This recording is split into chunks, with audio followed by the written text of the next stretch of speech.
Welcome to OOD Works, the podcast, a show about unique individuals and the services provided by Opportunities for Ohioans with Disabilities, the state agency that helps individuals with disabilities find a job and be more independent.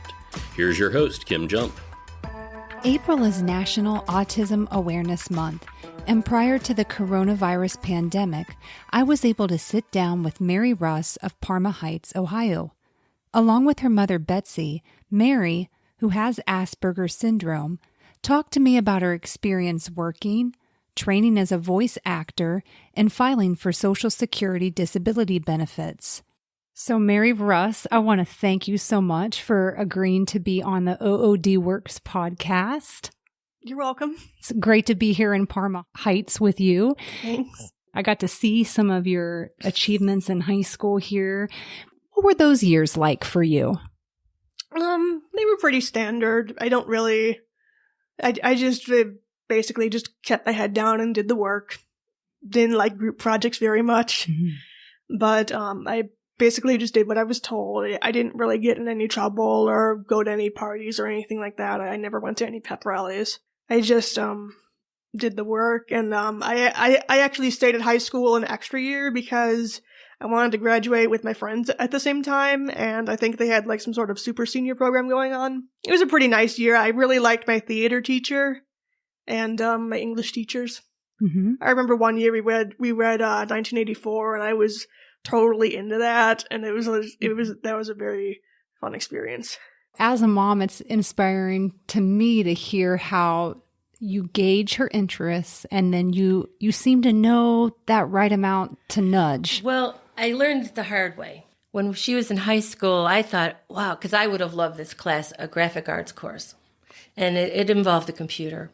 And Mary was really good working with the computer. And I thought, oh, wow, there's just so many possibilities in the workforce for graphic artists, for lots of different things. So I had her, they accepted her into the course line, and she hated it. And so like with, getting her in was a push. And then once she was in, she really didn't want it.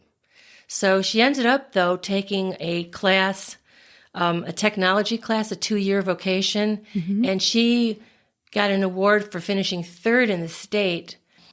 Mostly through high school. I think her grade point average is like 3.94. Good student. Very, very, very smart. But it's the confidence factor and the social skills and those sorts of things that put you over the top that maybe she has some deficits in. So, it just takes time, and maybe you never get to where you think you should be, but just to be able to be happy in where you're at. Mm-hmm. Mm-hmm. That's really what we're going for. You know? Be satisfied and happy where you're at. Mm-hmm. So what did you do after high school? After high school, I got a job at the local library as a page, and I worked for that for 9 years. And eventually I just got tired of it, so I quit. Mm-hmm. And that was a couple years ago now? Yeah, it was back in June 2018, I think. Okay. Something like that, 2018 or 2019. Mm-hmm. What was it like working in the library? Pretty noisy, actually, especially with the kids. Did that bother you at all? Or I'm not very good with loud noises. So you completed a course on voice coaching. Yeah.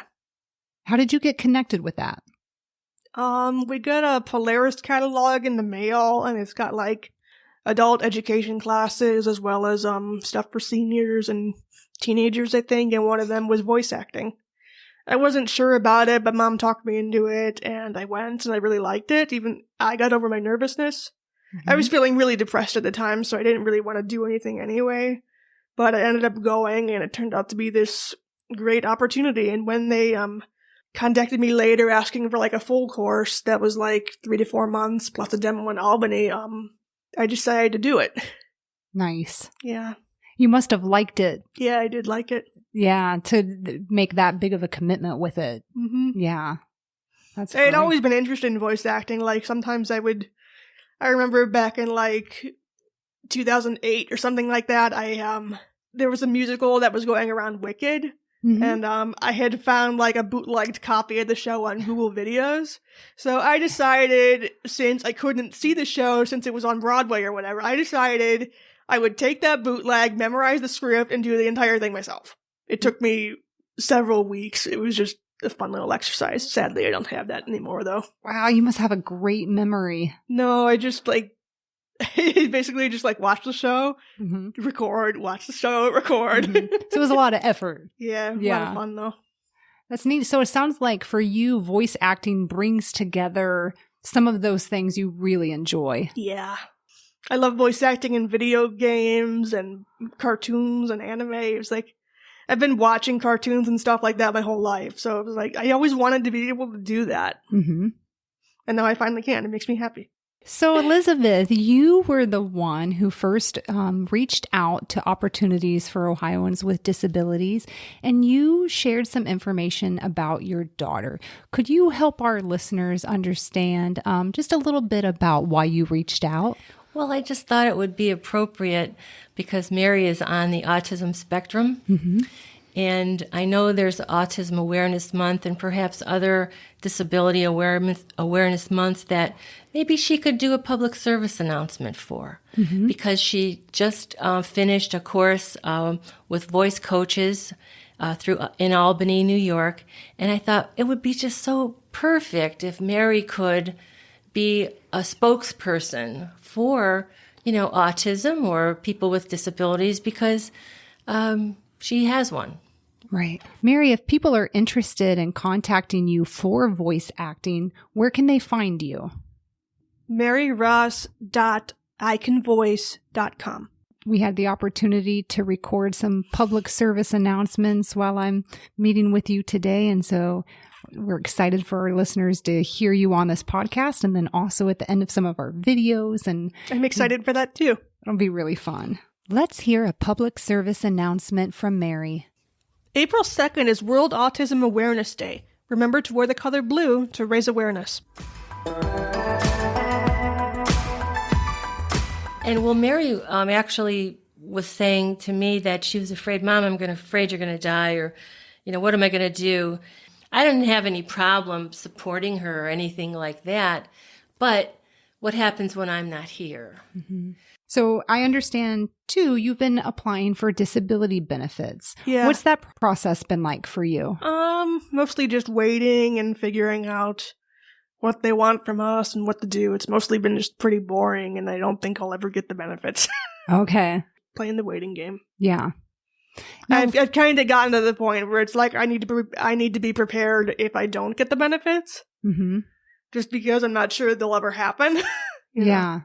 I know you're connected with a county board here, and would love to see you consider meeting with one of Opportunities for Ohioans with Disabilities vocational rehabilitation counselors, because they too can work with you, figure out your strengths and your interests, and set an employment goal, and then work with you to support you in that. They don't do any one special area. They do concentrate on in-demand jobs. So I will say that, and I don't know if voice acting is considered an in-demand job, but they're very creative and connected staff that are good at problem solving with you and coming up with good fits. That's really the most important thing, is figuring out, all right, you've done this. What could we do to build on that and to find you a job where you're going to feel satisfied? Because it sounds like at the library, maybe that was okay for a while, but it sounds like you got bored.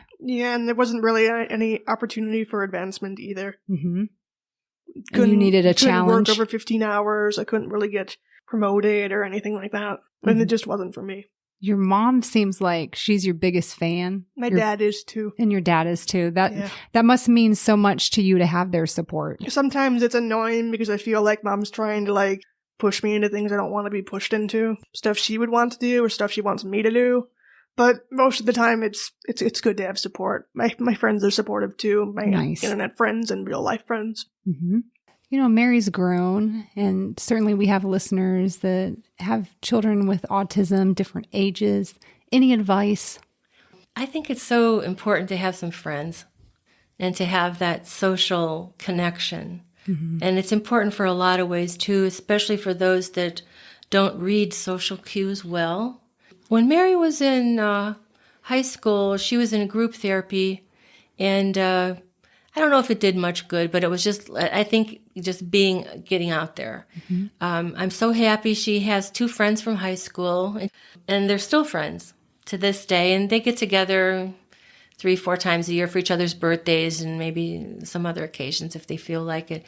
But I think friendships are just so important to have. Mm-hmm. I can recall going to open houses at high school and just crying my eyes out, just finding a corner to cry in because everybody was so happy. Mm. And it was all girlfriends with their arms around each other and smiling and laughing. I'm like, I want that for Mary, you know? But at that time, it wasn't happening. But by the grace of God and a lot of prayers, she met a couple of people and they connected and clicked, and they're still friends. That's wonderful. So, yeah. You know, I think, you know, if you can, other parents can just, you know, really hone in on the social aspect, because you got to have people your whole life. You work with people, you know. You live next door to people. You meet people. Right. You shop. You know, all those interactions are so important. Well, I think it would be really cool if people were just open and just love each other. And then, you know, the world's a better place. So and true. Those that might be on the outskirts a little are drawn into the middle. It's awesome being here with you. This is so fun. I hope it's fun for you, like having these mics and the equipment. It's kind of fun. Good. And just don't break anything when you leave. I'll try not to. I might get in trouble with the boss. I heard from Mary and Betsy recently, and they are doing well at home during the coronavirus pandemic. Mary reports that she was medically approved for Social Security disability benefits. She still has plans to connect with OOD's Bureau of Vocational Rehabilitation. A transcript of today's episode is available at ood.ohio.gov/podcast. Don't forget to subscribe and leave a rating and review. We're on social media at Ohio OOD. Do you have a disability? Do you want a job? We can help. oodworks.com.